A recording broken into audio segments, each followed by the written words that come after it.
Hey everyone. This week, the theme that I saw in all of these passages that we were to read, Matthew 5, Romans 14, um, the chapters on moral relativism and just kind of focusing in on morality and reading Tim Keller's stuff. I think the theme that I saw over and over again was that love is ultimate morality.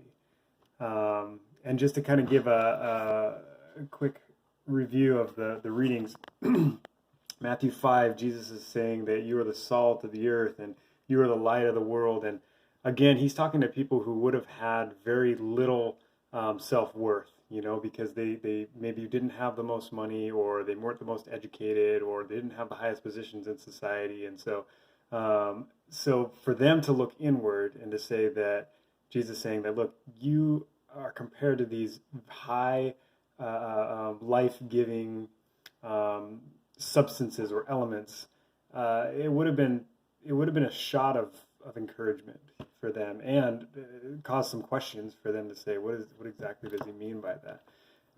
And then right after that, he goes and he shifts. It looks like he shifts gears and he starts talking about the law. In chapter 17, he says, "Don't think I've come to abolish the law or the prophets." He says, "None of it will be abolished until heaven and earth, or until, I'm sorry, everything is accomplished." And I think when I read that, I say, again, he's talking to the babies in spiritual development.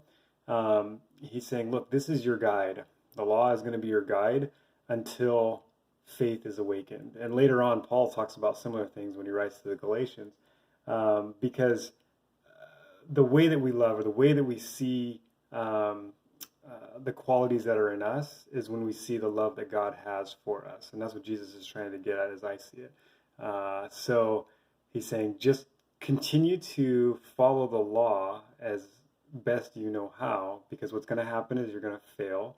And when you do, you're going to see the grace that I have for you, the ways that I've foreseen the failures that you make, and the mistakes that you make, and the failures that you have, and I still love you, and I'm still offering my son for your salvation. And so there's this platform of grace and forgiveness and love that awakens faith in God's character and allows us to be able to treat others in the same way.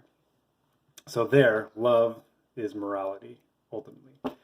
In the Detox film, Struggling to Endure, I saw this as a family who's struggling with stepping out in faith and understanding, they don't have enough time. They're not sure what to expect with their neighbors. So it's, what do? Well, they decided to take a chance, take a risk, and found that everybody around them wanted the same thing. It was about connection, and they appreciated having somebody reach out to them, and it was a positive experience for both parties. Again, love is morality. It's that universal thing that everybody wants.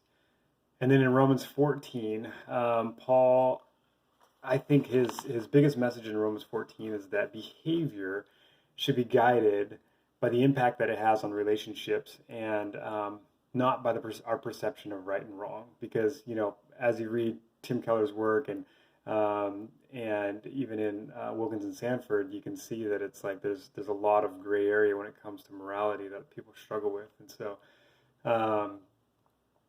at the core, though, is love. And that's the piece that needs to hit home, and that I think Paul is saying. He's like, he doesn't choose sides, even though he says that there is weaker faith and stronger faith. He doesn't choose sides to say, condemn these and these are righteous. But he's saying, look, those who don't have a conscience that's mature in grace, they're still your brother and your sister, and you're not to judge them, because love is the ultimate morality. Regarding the response question that we have, I thought this one was a little out of place. I didn't really see how it tied together everything, except that, what do I think Jesus and Paul would say? I think they would say, don't be so heavenly minded that you're no earthly good. That if your ideas and your morality and your interpretations of scriptures are simply benefiting you and nobody else, and you're not practically applying them in today's world, then they're meaningless. So I think Jesus would say, what would love look like in this scenario? You know, how would you be able to lift up those who don't see the world or experience the world the same way you do?